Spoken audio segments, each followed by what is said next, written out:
Vamos a hablar sobre la farmacodependencia.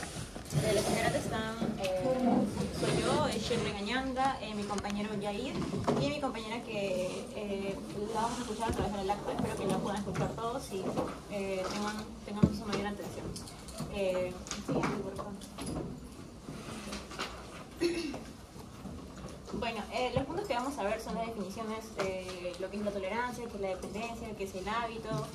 Vamos a ver las clasificaciones, la importancia del tema, la base de la farmacodependencia, fisiopatología y targets, lo que son indicaciones y criterios, cómo tratar al paciente con una farmacodependencia, y farmacocinética, farmacodinamia y la seguridad y eficacia y un caso clínico al final. Pasa, por favor. Bueno, ya. Vamos a partir con las definiciones.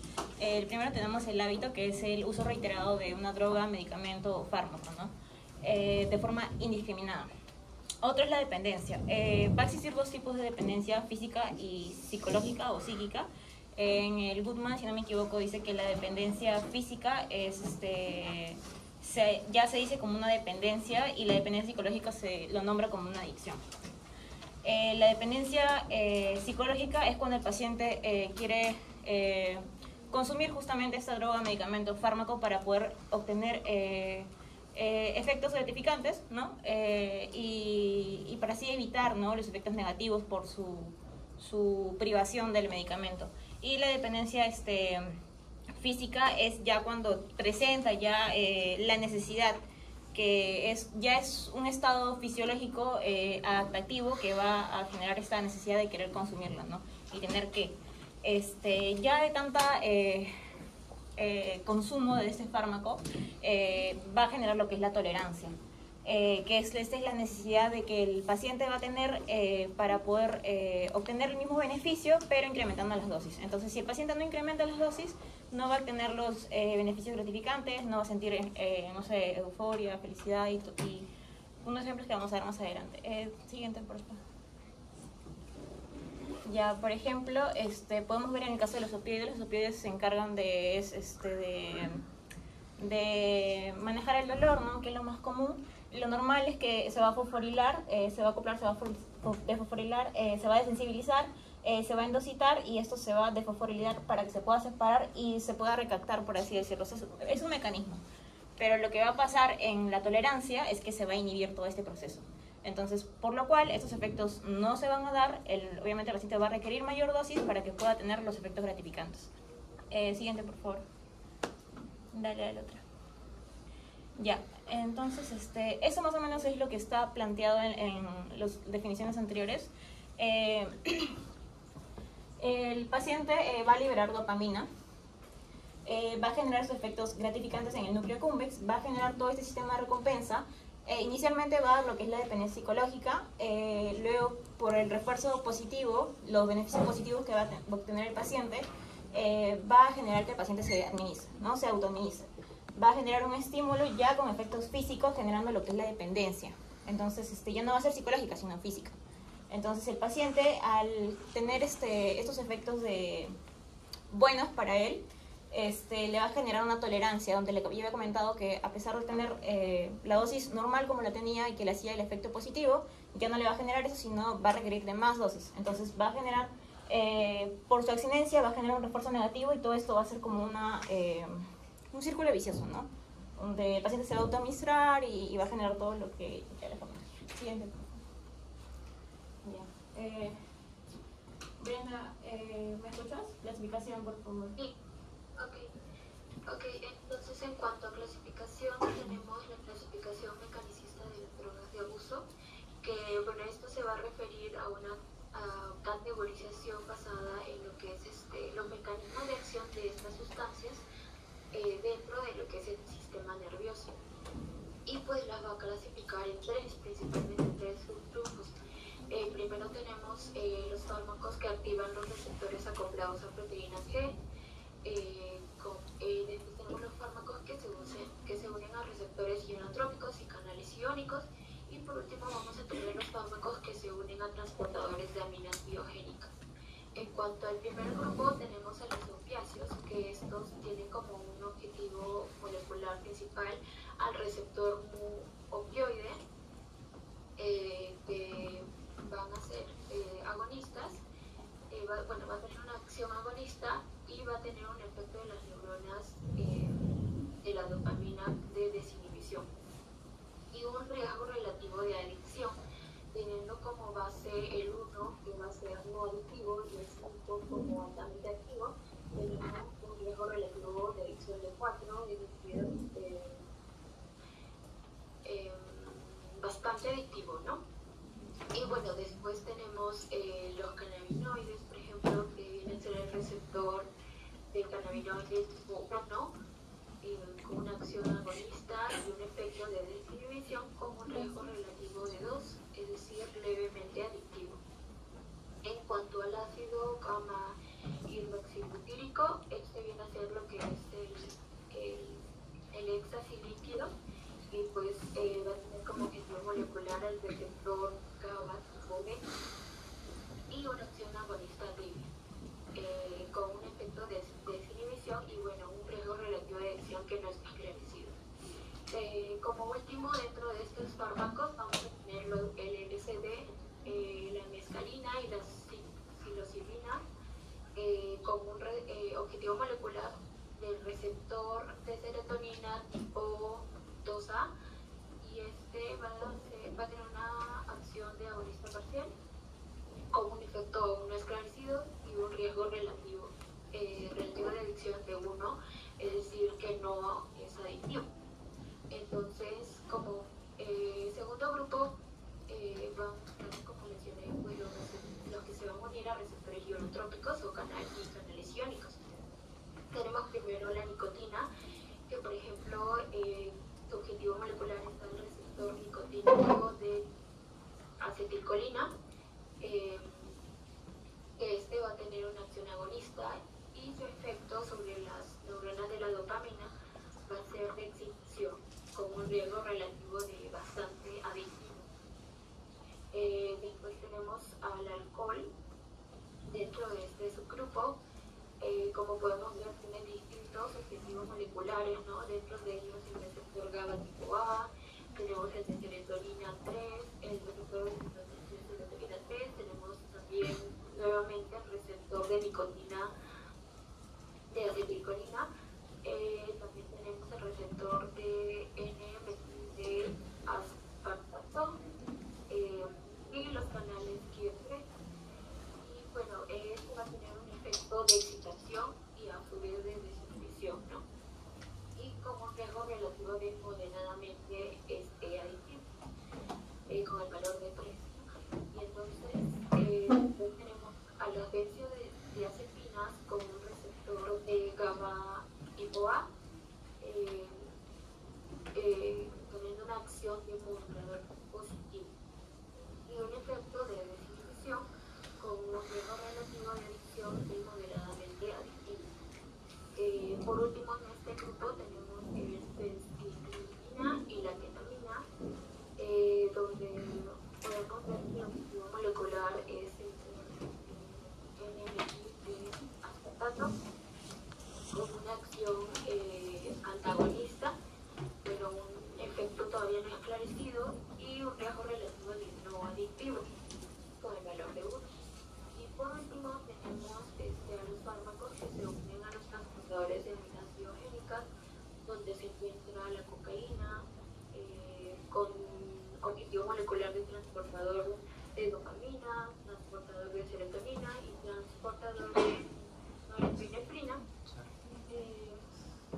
con una acción de inhibitoria y un efecto sobre las neuronas de dopamina, el cual va a asociar con un riesgo relativo pues altamente adictivo con el valor de 5, al igual que la anfetamina.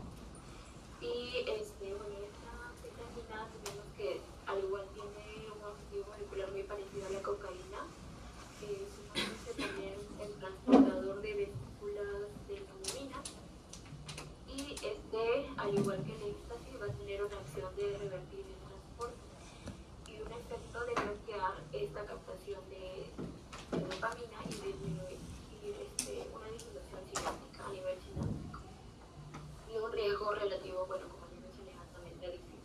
Y Y por último, en este grupo tenemos todo lo que es el éxtasis, pues en su mayoría vamos a tener el transporte de dopamina y el de norepinefrina siendo mayores que los de serotonina. Y al igual como mencioné hace rato, tiene una acción de revertir este transporte y de igual manera un efecto de bloquear la captación de dopamina y una disminución a nivel sináptico y pues un riesgo relativo que aún no está esclarecido. Siguiente, por favor. Sobre la importancia del tema, la farmacodependencia es un trastorno complejo que tiene un gran impacto en lo que es la salud física, ya que este puede dañar diversos órganos como es el cerebro, hígado y riñón, entre otros. También tiene un impacto en lo que sería la salud mental, debido a que genera depresión o ansiedad o algunos trastornos de personalidad, y también tendría un impacto en lo que sería a nivel social.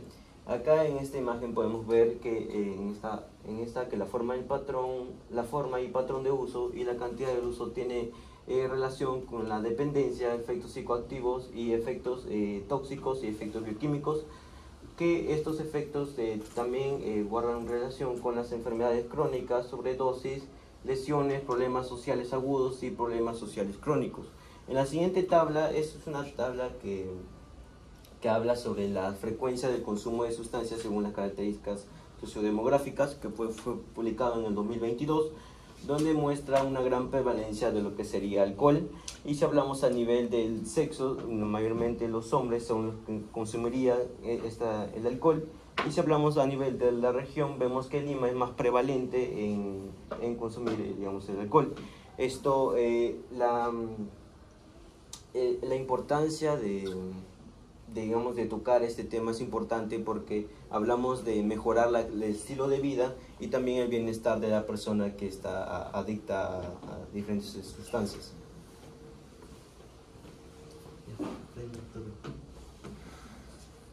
Ok, en cuanto a las bases de farmacodependencia, vamos a tener lo que es el sistema dopaminérgico,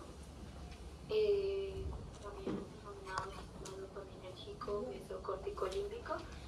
Y podemos ver que se origina en el área tegmental, pues ocupa espacio en lo que viene a ser el tronco encefálico y va a dirigir unas proyecciones hacia el núcleo accumbens, lo que tenemos en color de rojo, y hacia la corteza prefrontal. Y una característica que van a tener las drogas adictivas es que van a aumentar las concentraciones de dopamina en estas proyecciones.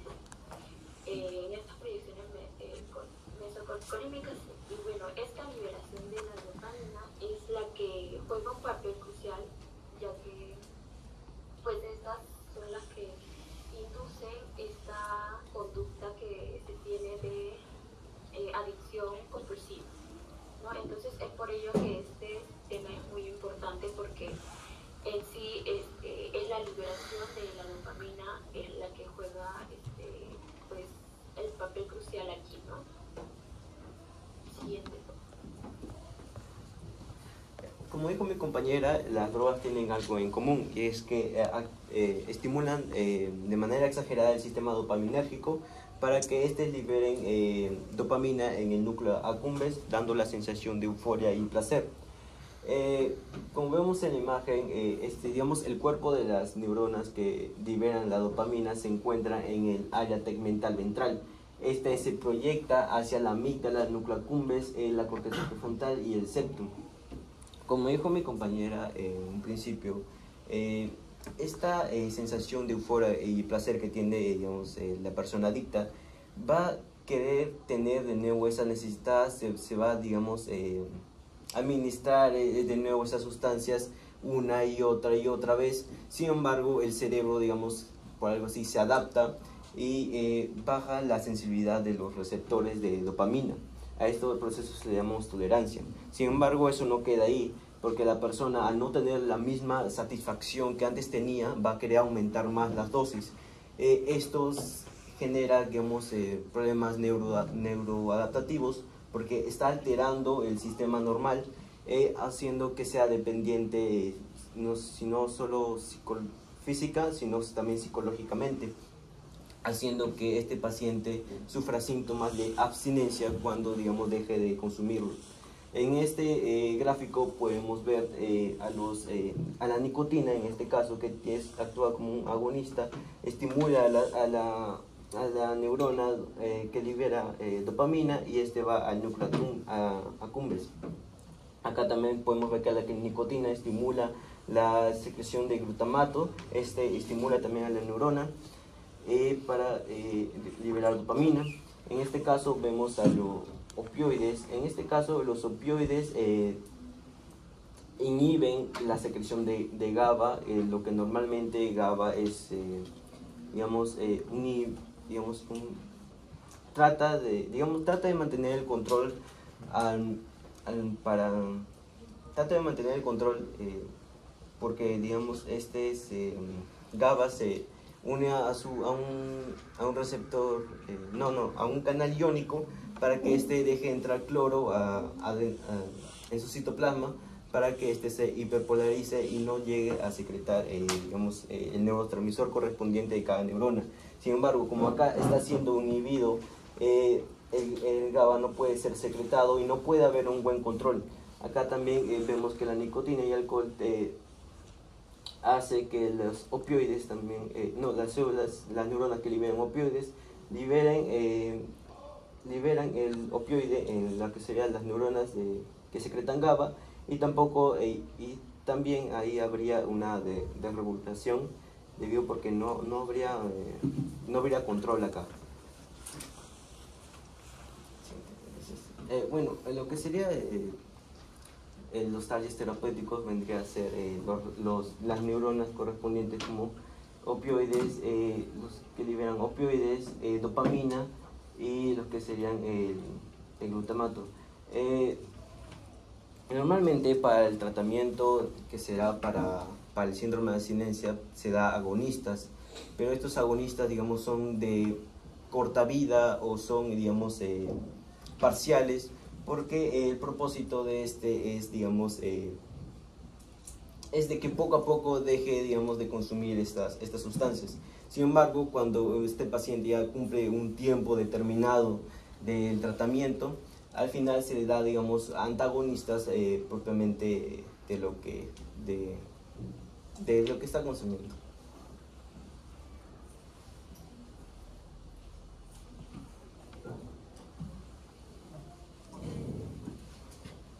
Ya, bueno. Indicaciones y criterios clínicos y laboratoriales son los toxíndromes.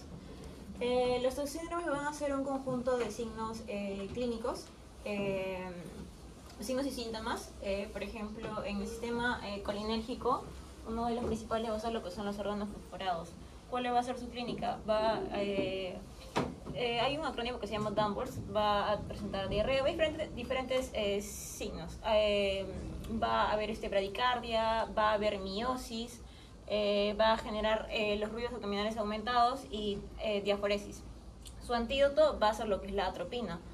En el caso del sistema anticolinérgico va a estar la atropina, también antihistamínicos, antipsicóticos y antidepresivos y antiespasmódicos. Se dice que el paciente va a estar rojo como remolacha, va a estar va a tener una depresión respiratoria, va a tener sus ojos midriáticos y va a estar caliente, ¿no? Entonces su antídoto va a ser la fisectomina. En sí, en general, de los tonsíndromes no se trata de aplicar un antídoto, se trata de, por así decirlo, estabilizar al paciente, cumplir con lo que es el ABCD, que bueno, de ahí lo voy a explicar, y poder mantener bien al paciente con las medidas necesarias, ¿no? Para poder estabilizarlo y no ir de frente al antídoto. Siguiente, por favor. Ya. También tenemos lo que son los opioides, entre ellos es la morfina, que es uno de los que más se utiliza en emergencia. Esto te va a generar una depresión respiratoria. A diferencia de las benzodiazepinas, la depresión no va a ser superior que las benzodiazepinas. Va a generar también depresión sensorial, más que nada es lo que es la depresión respiratoria, sensorial. Va a presentar una miosis, pero va a ser puntiforme. En cambio, la de acá, las benzodiazepinas, algunos, cuando un paciente llega, imaginemos, no sé, una persona le roba sus pastillitas a los ancianos, que son los que más toman, ¿no? Lo que es el diazepam, lorazepam. Esos benzodiazepinas se utilizan como antipsicóticos, sirven para el insomnio, tienen muchas funciones. Trastorno de ansiedad, crisis de ansiedad. Entonces imaginemos que un anciano toma eso, ¿no? Y su nieto va y coge y se automedica, o toma bastantes, ¿no? O, por ejemplo, en las fiestas o discotecas, hay mujeres que pepean y, bueno, estamos jóvenes todavía, no creo que les haya pasado, pero en algún momento, no sé si habrán escuchado la noticia, entonces pasa de que justamente las peperas administran lo que es diazepam, pero obviamente no son médicos, no saben las dosis, entonces hacen una escala del medicamento que no lo controlan, entonces va a causar esto de lo que son los síndromes, va a generar una hipotensión, una depresión respiratoria, no tanto como la de los opioides. Sus pupilas van a tener alamiosis. Entonces, en emergencia algunas, lo que pasa es que confunden las pupilas mióticas, pero no, es que tienen amiosis. Si un paciente te viene con una pupila miótica puntiforme, hay que pensar en opioides y no benzodiazepinas, es algo que se confunde. Entonces, su antídoto de la benzodiazepina es el flumazenilo. Dale siguiente, por favor. Ya, entonces, como les estaba comentando, es hacer el ABCD. ¿Eso qué es? El A es la apertura, que esté permeable la vía aérea, que tenga, se le mide que esté el oxígeno del paciente, la circulación, si requiere la reposición de fluidos, se le pone una vía endovenosa, y también lo que es el déficit neurológico, también se evalúa junto con las pupilas, que hemos visto características de varios toxínomos. Entonces se va a hacer el ABCD. Imaginemos que tiene una intoxicación por opioides. Primero se evalúa, ya se le monitorizó, se le evaluó al paciente, no mejora. Su frecuencia sí mejora, su frecuencia si es mayor de 12 revoluciones por minuto, se le va a lo que es la naloxona, que es el antídoto. Se mantiene en observación, 0.4 miligramos. Si no, se le va a esperar unos de 2 a 5 minutos, se le va a aumentar la dosis, primero se va a dar 0.5, luego 2 miligramos, luego 4, 10 y 15 miligramos. Si no mejora, hay que pensar ya no en lo que es la intoxicación por opioides, sino otras intoxicaciones, ¿no? En el caso de benzodiazepinas, por el flunacenilo o alcohol y así. Siguiente, por favor. Igual en el caso de las benzodiazepinas, su antídoto, primero se realiza el ABCD, se le hace aquí una intervención con el carbón activado dentro de la primera hora, solo se hace en la primera hora, y se le aplica lo que es el antídoto, que es el flumazenilo, perdón. Y si no mejora, se indaga otras intoxicaciones. Sí, siguiente, por favor. Ya. Entonces, como les decía, el manejo inicial es el ABCD, ¿no? La estabilización de vías respiratorias. Si el caso de la vía aérea no es permeable, hay que intubarlo. En el caso de la B, que es respiración, si necesita darle oxígeno a alto flujo, se le da. Circulación, en el caso de taquicardia, se da 50 a 100 mil equivalentes de bicarbonato de sodio en bolo intravenoso.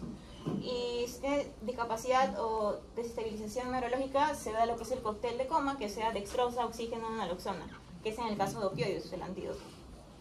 Y la E, que es exposición, que se le quita la ropa, los parches, se evalúa, más que nada son pacientes que tienen a consumir cocaína, entonces se evalúa si tiene alguna jeringa cerca, se pregunta al paciente si es consumidor de algún medicamento, para ver si se pasó de la dosis o no, entonces se hace una evaluación sistemática de cómo vino, ¿no? De por qué vino, de cómo vino.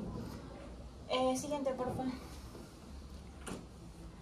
Ya, entonces las líneas de tratamiento, como estaba mencionando, de la morfina, su antídoto es lo que es la naloxona, se le da 0.05 miligramos intravenoso. Hemostasia intravenosa se usa intramuscular. De ahí tenemos de que en la farmacoterapia, si la saturación es menor del 90%, si respira espontáneamente está bien, si no se le administra oxígeno suplementario, seguido de la naloxona intravenosa. Siguiente, por favor. Ya, esto es más o menos lo que le estaba explicando mi compañero. Por ejemplo, esto es lo normal que pasa. El receptor llega ligando, esto está unido a una proteína G, y G0, su unidad alfa va a hacer que se active la adenilato ciclasa. Esta va a activar lo que es el ATP, lo va a pasar a AMP cíclico. Esta va a activar de la proteína quinasa inactiva, lo va a pasar a la proteína quinasa activa. Entonces, ¿qué va a generar esto? Que se va a aperturar los canales de calcio. ¿Por qué eso es importante? Porque esto es importante porque los canales de calcio tienen que ingresar para poder que aumente el calcio intracelular, y así el neurotransmisor, en este caso, está dentro de la neurona, en vesículas. Entonces, para que se pueda transportar va a necesitar del calcio. ¿A través de qué? Del complejo SNAP o SNAR, ¿no? Que posiblemente lo han visto en fisiología, SNAR. Ajá. Entonces, el calcio va a movilizar las vesículas hacia el espacio sináptico, en este caso que es el glutamato. Se va a acoplar lo que son los receptores GABA y va a generar todo en este caso el efecto, ¿no? del dolor, que es lo que pasa, ¿no? Pero ¿qué pasa? Que la morfina va a inhibir toda esa cascada. Va a inhibir todo esto, entonces va a inhibir el dolor. Sí, el siguiente, por favor. Bueno, siguiente. Ya. En la clase 2 tenemos lo que es la nicotina, el diazepam, que estamos hablando de los benzodiazepinas, etanol y ketamina. A ver, vamos a coger lo que es la diazepam. Su antídoto era la naloxona. Se le va a utilizar intramuscular 0.4 a 0.8 miligramos, intravenoso en una dosis de 0.2 miligramos. Y la flumacenil, que es el antídoto, una dosis inicial de 0.2 miligramos durante 30 segundos. Y después progresivamente, ¿no? Si no funciona como les estaba comentando en el anterior gráfico. Siguiente, por favor. Ya, entonces, igual, obviamente con diferentes receptores, ¿no? En este caso, va a ingresar la glutamina de la célula, de la glía. Ingresa, la glutamina se convierte en glutamato, eso se convierte en GABA, eso se va a convertir, la GABA se va a liberar a través del ingreso de calcio por toda la cascada anterior que les había mostrado en el esquema, es algo similar. Entonces ingresa calcio, eso hace que se movilice las vesículas hacia el espacio sináptico, se libera el GABA y esto se va a acoplar al receptor. Entonces este receptor va a tener sus unidades, 2 unidades beta, 2 unidades alfa y una unidad I2. Entonces, donde va a actuar el sitio GABA va a ser entre la unidad alfa 1 y beta 2. Igual, entre estos se va a actuar. Pero ¿qué pasa? La benzodiazepina es competitivo. Entonces, va a inhibir todo el proceso. Siguiente. Ajá. Ya. En la clase 3 tenemos lo que es la cocaína, anfetaminas y la éxtasis. La cocaína se desintoxica con lo que es la benzodiazepinas, la diazepam, que es la más común, por vía intravenosa cada 3-5 minutos, de 5 a 10 miligramos. Las anfetaminas, el lorazepam, 2 miligramos intravenoso, diazepam de 10 miligramos intravenoso, como dosis inicial. Y las éxtasis es con lorazepam 1 o 2 miligramos de presión intravenosa y midazolam de 3 a 5 miligramos por vía intramuscular, en ausencia de que no haya intravenosa. Siguiente, por favor. Ya, siguiente. Ya, entonces aquí va a pasar algo similar. Ingresa la tirosina. Bueno, estos son enzimas que hacen que se conviertan. Los nombres son un poco largos. La tirosina se va a convertir en dopa, la dopa se va a convertir en dopamina. Esto va a hacer que estén lo que es la noradrenalina y adrenalina, o norepinefrina y epinefrina. El calcio, o sea, antes de eso el calcio se va a aperturar y va a hacer que estas vesículas llenas de estos neurotransmisores se vaya hacia al espacio sináptico, ¿no? Se va a liberar y se va a unir al receptor adrenérgico, ¿no? Pero eso se va a recaptar a través de 3 formas. Una que es la recaptación, por así decirlo, directa. Otra que es a través de un feedback, va a decir, oye, es célula, ¿no? Hay un montón de neurotransmisores, como que ya para. Entonces se va a recaptar. Se recapta, lo inhibe y todo está estable. Por otro lado, se va a metabolizar y va a haber unas enzimas, que es la MAO y la COM, que estas las va a separar para que también se pueda recaptar. Pero en caso de la cocaína lo que va a hacer es inhibir la recaptación directa. Igual con las anfetaminas y la mitriptilina, ¿no? Por ejemplo, la razepina es un fármaco que utilizan para antihipertensión, entonces esto lo que va a inhibir es antes de que se convierta en epinefrina y norepinefrina. Y así con diferentes targets, ¿no? Opioides, seleglina, que creo que se usaba para pacientes con Parkinson. Entonces, más o menos son su mecanismo, ¿no? Siguiente, por favor. Ya, la farmacocinética.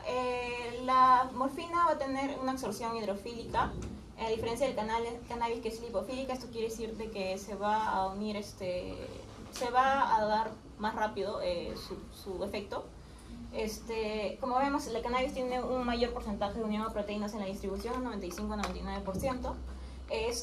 Todos estos de acá traspasan lo que es la barrera hematoencefálica y la vía placentaria, por eso hay que tener cuidado con las pacientes embarazadas. No pueden consumir el cannabis, el éxtasis, así. Se metaboliza en el hígado. Bueno, la morfina por el principal citocromo P450, el cannabis por las isoenzimas CYP269, 2C19 y 2CYP2D6. La excreción, la morfina se va a excretar a nivel renal en un 90% y en un nivel biliar. Su vida media es de 1.5 a 2 horas. El cannabis se excreta principalmente en heces, de un 65% a un 80%, y en orina de un 20-35%. Su vida media es de 4 horas. El éxtasis líquido es principalmente igual también por el hígado, solamente el 1% se libera por orina y su tiempo de vida media es de 20-50 minutos. Y la LSD, que se va a absorber por cualquier vía, esto tiene un alto porcentaje de unión a proteínas, en un 90%.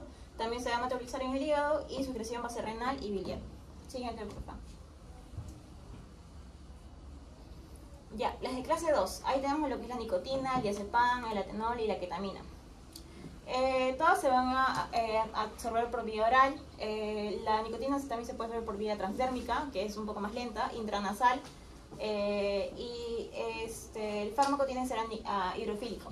Tiene un bajo porcentaje de unión a proteínas, en un 5%. También va a traspasar lo que es la barrera hematoencefálica y la placenta, igual que el diazepam, pero tiene mayor unión a proteínas, si se dan cuenta.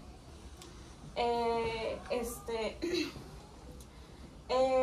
ahí, principalmente van a ser la nicotina y diazepam a nivel hepático, pero también la nicotina se va a dar obviamente a nivel de pulmones y riñones. Se va a metabolizar también lo que es el diazepam igual a nivel hepático, y el etanol se metaboliza por oxidación entre el 90 y el 98% del hígado. Y bueno, la ketamina, que también es a nivel hepático. Su excreción de la nicotina es principalmente renal, el tiempo de vida media es de 2 horas, el diazepam es principalmente renal y el 10% en heces. Y el etanol se excreta por pulmones 50-60%, enterohepática por 25-30% y renal de 5 a 7%. Siguiente, por favor. Y por último tenemos a los de clase 3. Aquí tenemos lo que es cocaína, anfetaminas y éxtasis. Su absorción es lipofílica, tiene un mayor porcentaje de unión a proteínas, en un 90%. Las tres, cocaína y anfetaminas, van a traspasar barrera hematoencefálica. Eso se va a metabolizar la cocaína por el hígado, por hidrólisis enzimática, las anfetaminas por oxidación e hidroxilación, y la éxtasis también se va a metabolizar, pero por una isoenzima que es el CYP2D6. Su expresión de todas va a ser renal, y el que tiene mayor tiempo de vida media es la cocaína, con 50 minutos, a diferencia de... la anfetamina, le sigue la cocaína y la éxtasis. Siguiente, por favor. Ya, Ok. ¿Sí? Ok. En cuanto a farmacodinámica, primero tenemos esta tabla de clase 1, donde vemos que, bueno, es un poco del repaso de lo que mencioné anterior. La morfina tiene el mecanismo de acción de agonista opioide puro selectivo para lo que es el receptor mu opioide.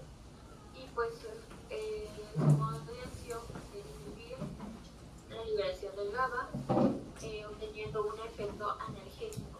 En cuanto a la potencia, va a ser baja por vía oral, va a ser muy eficaz a largo plazo, con un índice de acción de 10 a 15 minutos, y luego tenemos que la duración del efecto va a ser entre 4 a 6 horas y una dosis de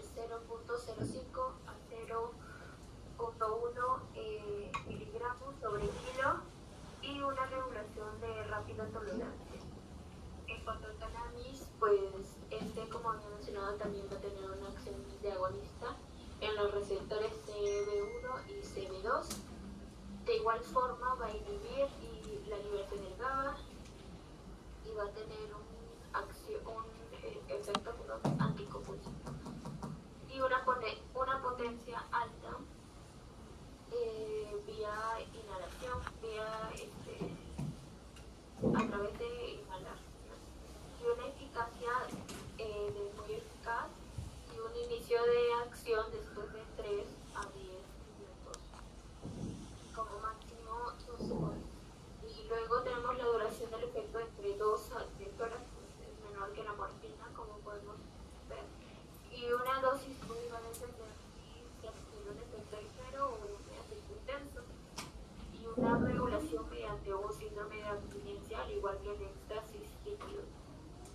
Y bueno, el éxtasis de igual forma es un agonista débil de los receptores GABA tipo B2. Y esto va a tener también van a inhibir la liberación del GABA y va a tener principalmente un efecto de euforia, con una potencia regular y una eficacia pues, regular de igual manera. Y un inicio de acción de 15 minutos, con una duración de efecto de entre 20 a 45 minutos y una dosis de 10 miligramos por kilo, y una regulación del síndrome de abstinencia también. En cuanto al LSD, vamos a tener que este va a ser un agonista parcial de los receptores de serotonina D1 y D2 y van a alterar lo que es la conducta y la percepción. Y bueno, si es potente, de igual modo, si es eficaz, con un inicio de acción entre 30 a 90 minutos, con una duración de este efecto de 3 a 5 horas. Y una dosis única entre 20 y 100 microgramos. Y bueno, de regulación pues tenemos que es de gran tolerancia. Siguiente. Entonces tenemos los fármacos de clase 2. Tenemos pues la nicotina, que va a tener como mecanismo de acción una excitación neuronal, un modo de acción que va a aumentar pues la dopamina, obteniendo un efecto de vasoconstricción y una potencia pues muy alta y si es eficaz, con un inicio de acción de entre 10 a 15 minutos que va a ir en aumento y una duración entre, 2 horas, ¿no? Del efecto de la nicotina. Y luego tenemos una dosis de entre 20 a 40 miligramos, ¿no? Y una regulación del síndrome de abstinencia, al igual que el diazepam y el etanol. Y bueno, el diazepam tenemos como mecanismo de acción la unión a receptores de benzodiazepinas, de un modo de acción va a realizar lo que es la hiperpolarización neuronal y va a facilitar pues la liberación del GABA. Y bueno, tiene una alta potencia, si es eficaz. Tenemos que un inicio de acción va a ser de 4.5 minutos, una duración del efecto de 60 a 110 minutos, una dosis de 5 miligramos que puede ir en aumento según lo que se requiera, y como mencioné, regulación síndrome de abstinencia. En cuanto al etanol, este va a ser un antagonista del GABA y va a tener un efecto de pérdida de estos efectos del GABA. Y si va a tener alta potencia y si va a ser eficaz, tiene una dosis entre 5 a 8 gramos por kilogramo, que va a ser tóxico ya este efecto, vendría a ser tóxico, ¿no? Mayor a este efecto. Y bueno, como pues la regulación también es de síndrome de abstinencia. Y por último tenemos la ketamina, que su mecanismo de acción va a ser un antagonista del receptor N-metil de aspartato y va a tener un modo de acción que va a bloquear el canal iónico.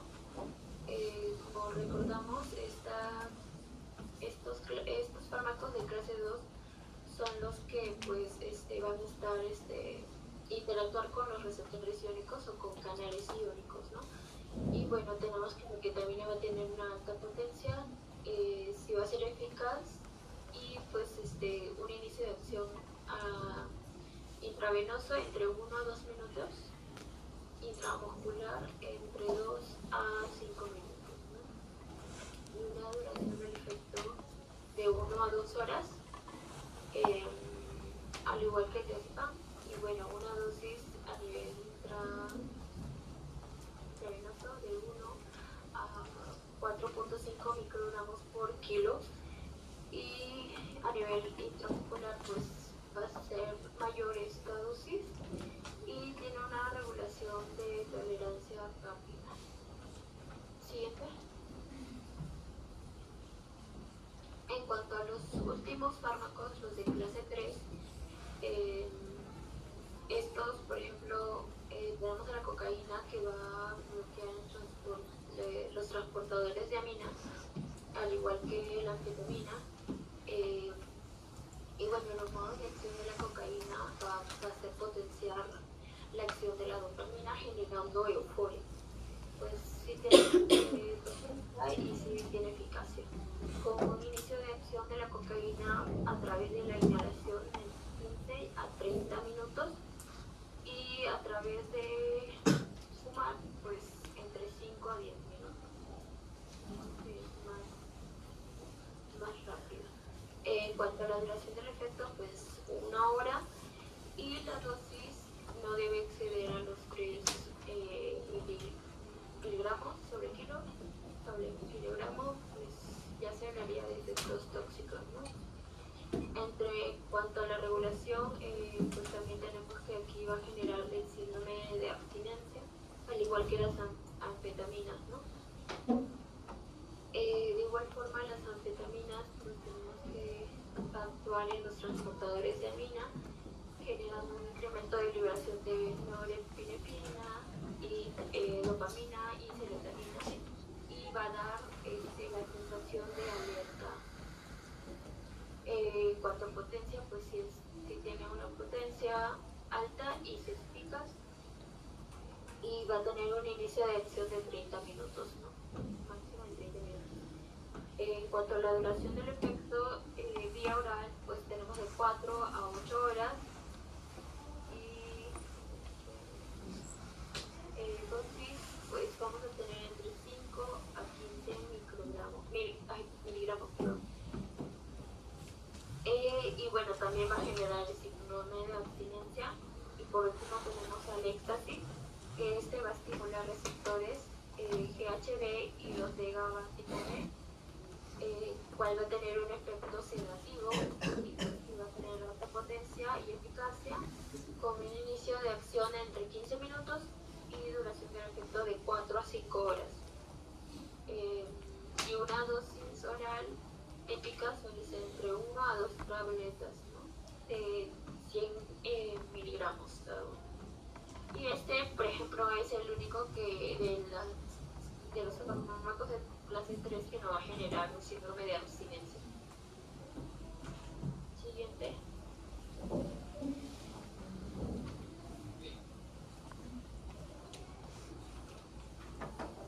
Ok, sí cambié, ¿verdad?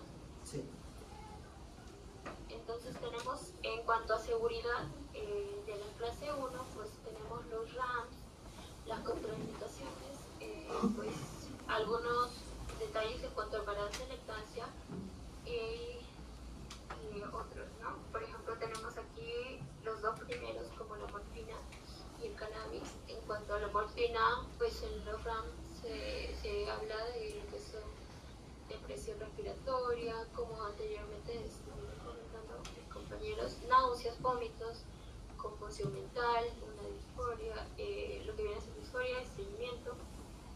Y ante contraindicaciones, principalmente vamos a poder señalar lo que viene a ser hipersensibilidad hipersensibilidad a estos drogas, a estos fármacos, ¿no? Como aquí vemos hipersensibilidad a morfina u otros opiáceos, presenta depresión respiratoria, también es otra contraindicación, asma aguda o severa o una enfermedad hepática.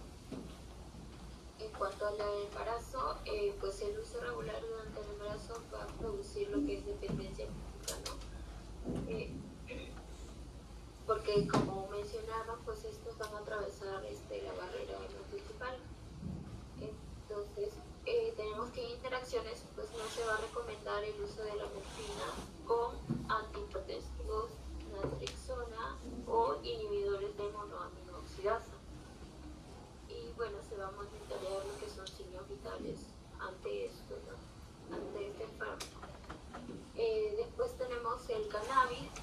En cuanto a RAMS, vamos a tener vasodilatación periférica, una hiperemia conjuntival, donde podemos observar que la persona va a tener marcadamente ojos rojos, una atenesis palpebral y una broncodilatación.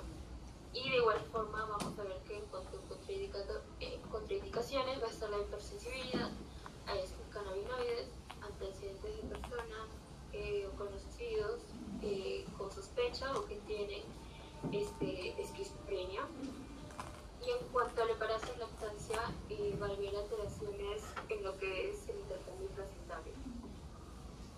Y bueno, se dice que pues va a haber una probabilidad de que exista un nivel de cannabinoides en la leche materna, ¿no? Entonces, pues sí debe tener precaución con ello. Después tenemos interacciones, por ejemplo, con la atropina, ya que si hay un cruce de estos fármacos, o bueno, una interacción entre ellos dos, pues va a generar un aumento de la taquicardia y sedación. En cuanto a vitaminas o la cocaína, va a haber un aumento de lo que viene a ser la presión arterial y generando una cardiotoxicidad. Después, con interacciones con benzodiazepinas, pues va a haber un aumento de sedación y posteriormente una depresión del sistema nervioso central, ¿no? Siguiente, por favor. Luego tenemos las otras dos drogas dentro de esta clase, que bueno, el éxtasis líquido va a generar RAMS como mareo, náusea, debilidad, confusión, entre otros. Y pues también podemos observar que una contraindicación sería una hipersensibilidad, ¿no? Después también en el embarazo o lactancia, pues puede producir lo que es daño fetal en animales, pero no hay estudios aún sobre mujeres embarazadas, ¿no? Sin embargo, en cuanto a interacciones, se debería tener cuidado con sustancias que van a estimular o inhibir el gamma hidroxibutirato deshidrogenasa, el alcohol, otros hipnóticos sedantes u otros depresores del sistema nervioso, por ejemplo, como mencioné anteriormente el cannabis. Después, pues en cuanto al monitoreo, se va a controlar de igual forma las funciones vitales. Y por último, dentro de esta clase tenemos al LSD, que va a tener como RAMS alteraciones de la percepción, principalmente alucinaciones, sensaciones retrospectivas, psicosis, incluso crisis de pánico, ¿no? En contraindicaciones, por lo mismo, pues claramente pacientes con ansiedad o otras enfermedades mentales o pacientes con enfermedades cardiovasculares. En cuanto al embarazo, pues no está indicado, y en la lactancia claramente tampoco. Y otras interacciones que se deben tener cuidado con el LSD, pues es el alcohol, pues podría desencadenar a lo que se denomina un mal viaje, ¿no? Y de igual forma el monitoreo a través de signos vitales. En cuanto a los fármacos de clase 2, o mejor dicho, las drogas clase 2, en cuanto a la nicotina, tenemos el RAMS crónicos, ¿no? Como astenia, síndrome gripal, dolor de cabeza. De forma local, pues se va a observar una infección transitoria, se puede presentar el prurito e incluso edema. Y de igual forma podemos decir que, bueno, las contraindicaciones están la hipersensibilidad a esta droga o cualquiera de los excipientes que vaya a presentar esta droga. En cuanto al embarazo o lactancia, pues hay que tener cuidado igual porque en la lactancia se va a excretar lo que viene a ser la leche materna y puede haber bebés presentes también. En cuanto a interacciones, principalmente con la adenosina, ya que va a haber un riesgo de bloqueo en el aurículo ventricular, y con la cimetidina va a aumentar una concentración sérica, ¿no? Igual con la vareniclina, que va a potenciar un efecto adverso, ¿no? Va a potenciar esto. Entonces, después con el monitoreo de la nicotina va a haber, bueno, se debería observar lo que son síndromes y síntomas de toxicidad por nicotina, como mencioné, pues dolor de cabeza, mareos, entre otros. Luego tenemos diazepam. Estos, como RAMS, va a generar somnolencia, reducción del estado de alerta, confusión, entre otros. Y pues como contraindicaciones o precauciones tenemos la hipersensibilidad a estas benzodiazepinas u otras sustancias como el alcohol, ¿no?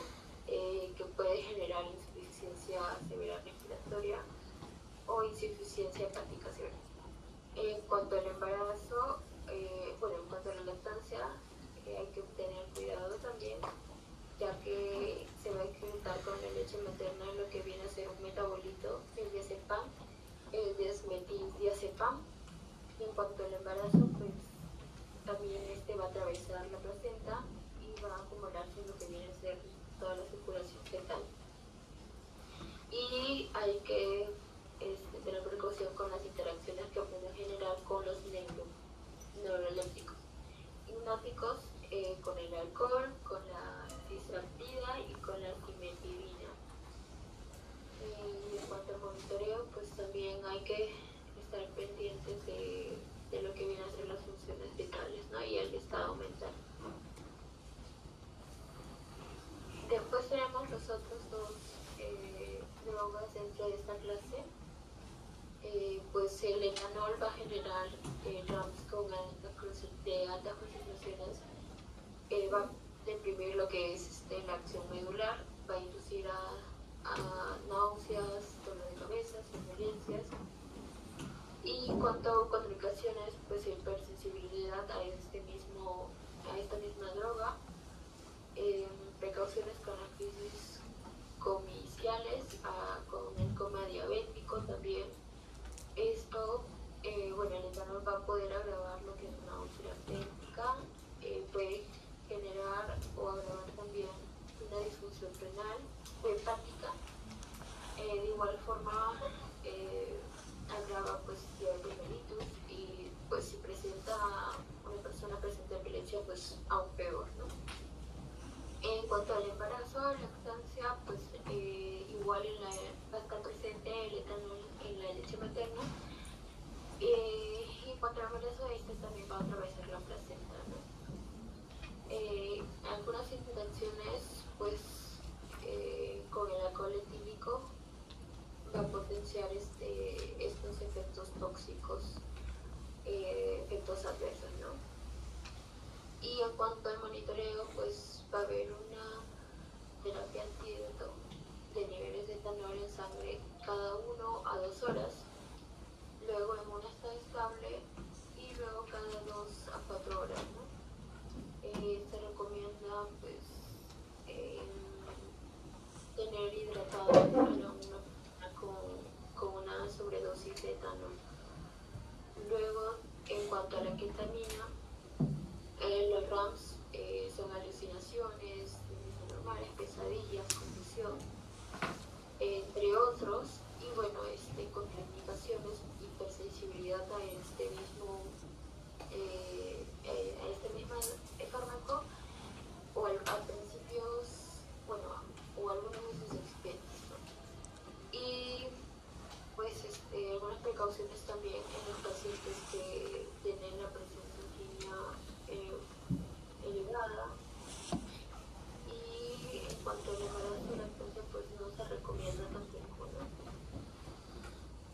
más interacciones que hay que cuidar pues es con los simpático-miméticos, la vasopresina, ¿no? Que pueden aumentar efectos simpático-miméticos de la ketamina, ¿no?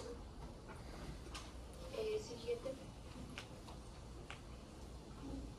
Y como último tenemos a los de clase 3, que bueno, tenemos a la cocaína con el RAM.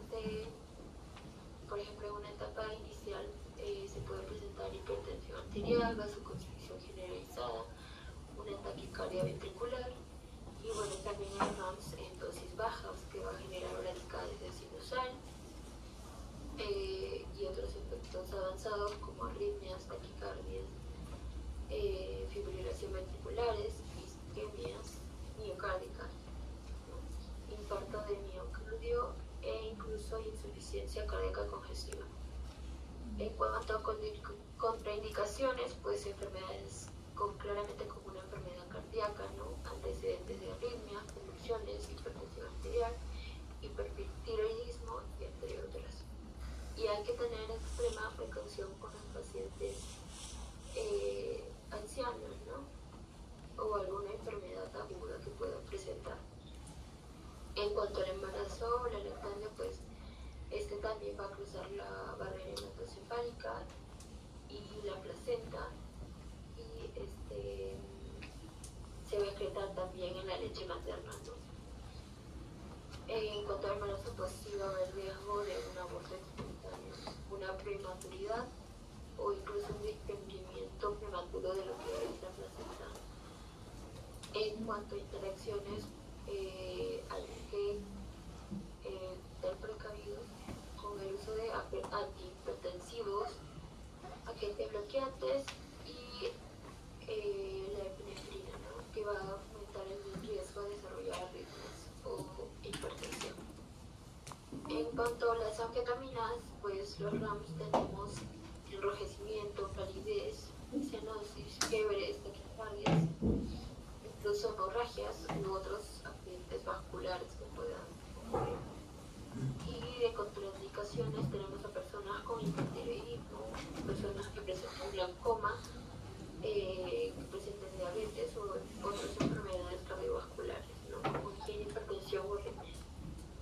En cuanto al embarazo, pues va a dar retrasos en lo que es el crecimiento intrauterino, va a presentar de igual forma partos prematuros y puede aumentar la mortalidad tanto como en la madre y en el feto, ¿no?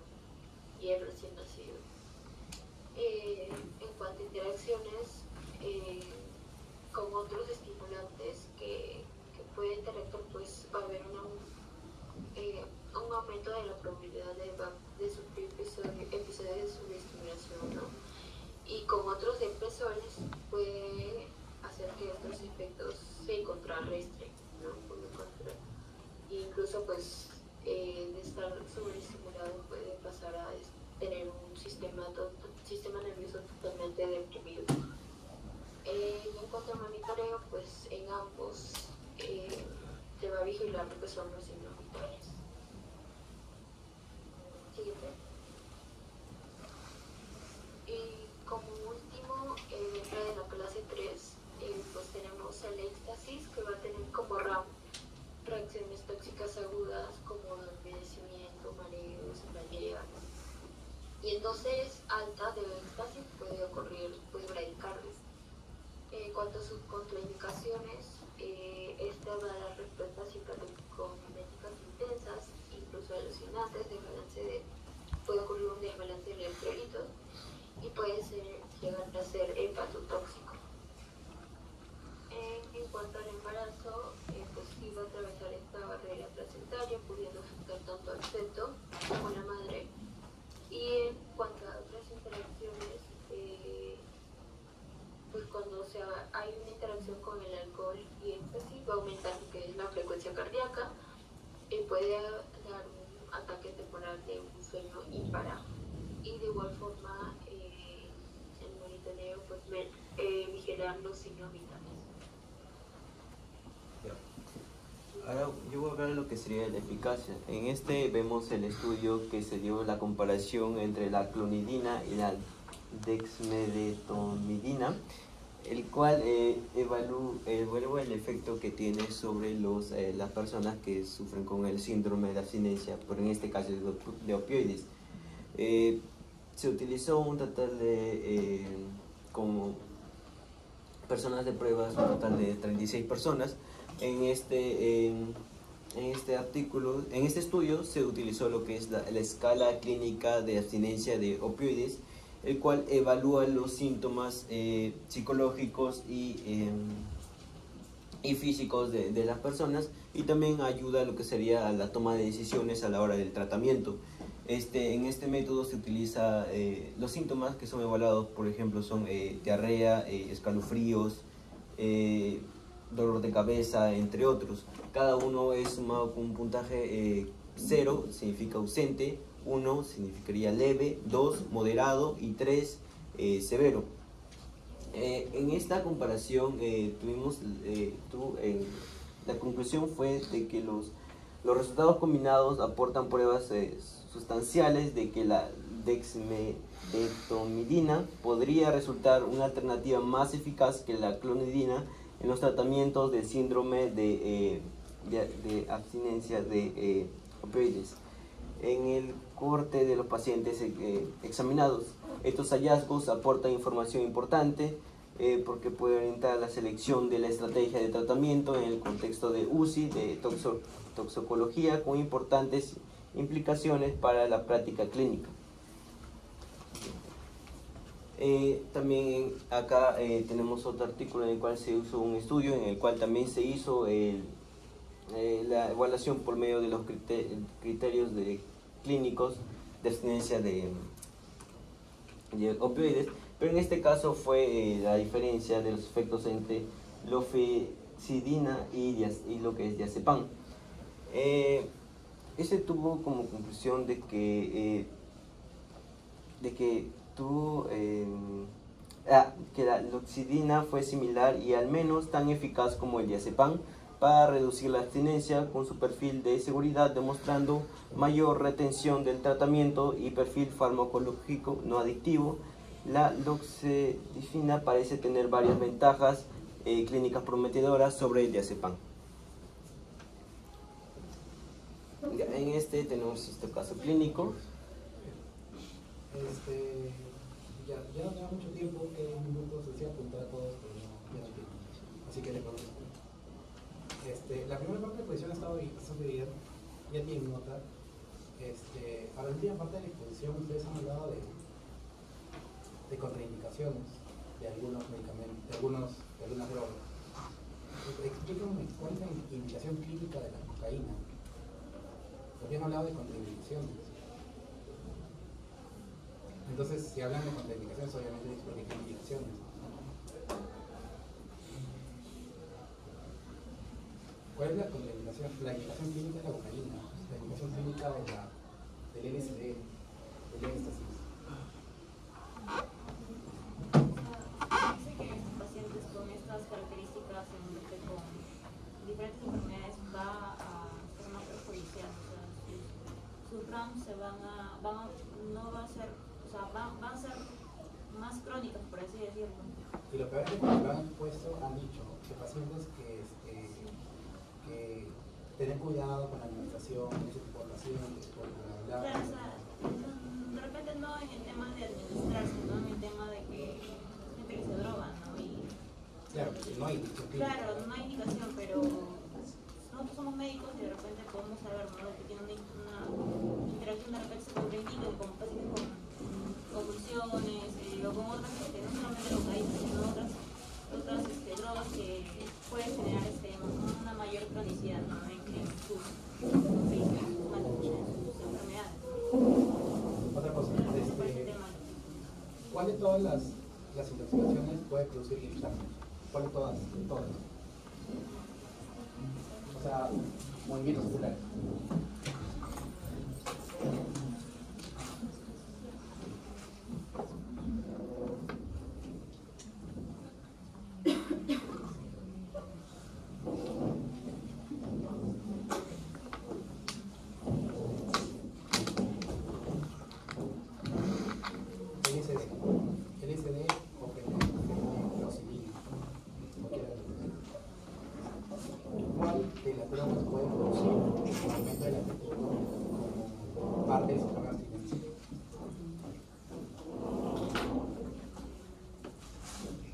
droga no dentro de su calificación porque es parte de clínica. La marihuana. Muy bien. Hay dos drogas que pueden producir aumento del apetito en los pacientes con sobrepeso: la nicotina y la marihuana. Ya son las únicas. ¿Cuál es la droga que se caracteriza por euforia? La cocaína. Si te viene un paciente que viene por dolor de pecho y que ingerir una droga, ¿qué es lo primero que piensa?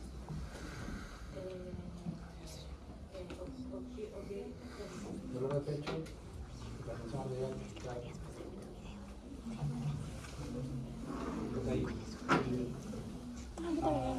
Te pedí hacer el video. Ah, ya es lo.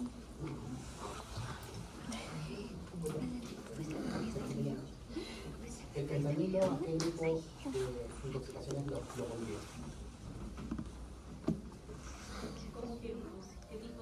¿A qué tipo de intoxicación lo pondría el fentanilo?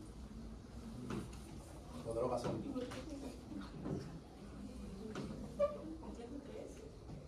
No, pero, o sea, un nombre, ¿qué nombre? Ay, gamina, no, ¿cómo que se refiere? Opioides. Ah, ¿A la heroína? ¿A cuál grupo le pondrías? A la heroína.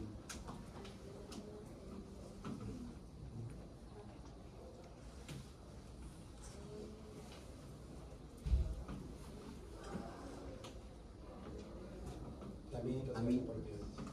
Si te viene un paciente que toma antipsicóticos, que aparte de eso recientemente le agregaron antihistamínicos, viene por enrojecimiento del cuerpo, ¿en qué piensas?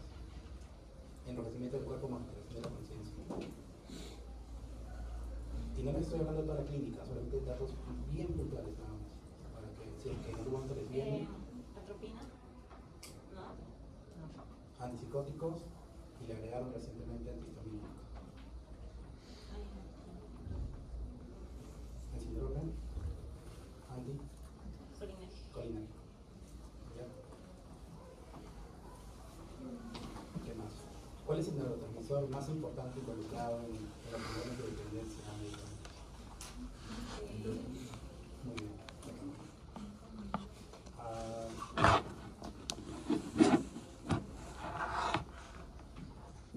¿Cuáles son las fases por las que pasa una intoxicación por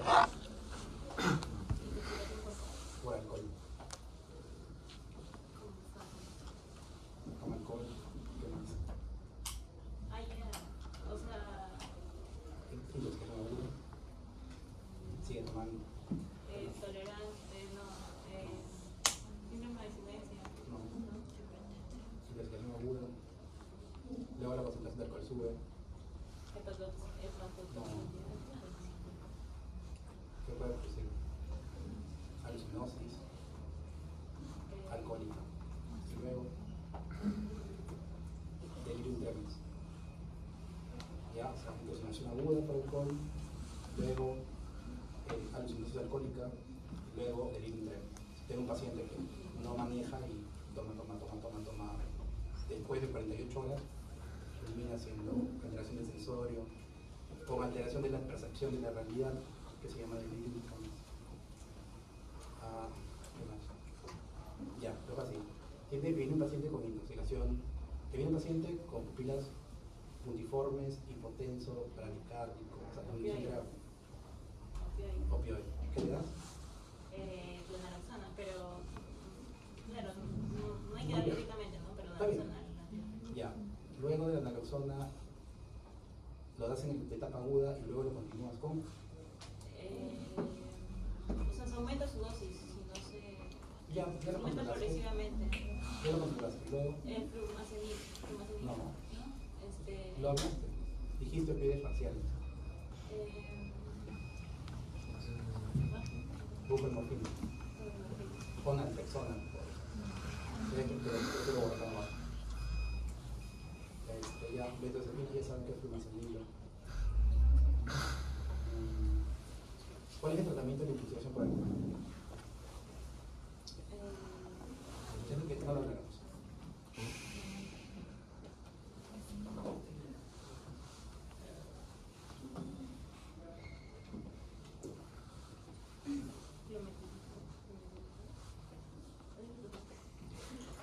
benzodiazepinas? Cuando llegan al proceso de alucinosis o llegan a periodo de delirium tremens, benzodiazepinas. Cuando solamente en infancia de intoxicación aguda, que es lo más común, agüita nomás. Ya, hidratación y, muy importante, vitamina B1 antes de la hidratación. Porque hidratan con calorías, hidratan con dextrosa. Y antes de la dextrosa tienen que dar B1. B1 para que no les haga síndrome de Wernicke. Y luego síndrome de Korsakoff. ¿Qué más? Tratamiento para dependencia por nicotina. Primero se le dice al paciente que Ya, obviamente perfecto, ya. deje de consumir. Cambia. Se dice que a las 12, a las primeras 4 horas, a las primeras 4 días, creo que o sea, es progresivamente. Los primeros 4 días se disminuye en un. La cuestión es que a los 8 días ya como que se puede. Ya, ¿por qué no?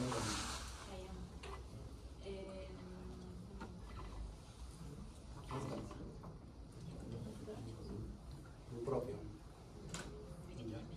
Y podemos utilizar también buspirona, que son, cuando veamos antipsicóticos, vamos a ver. Nada más, eso es, vamos a ver.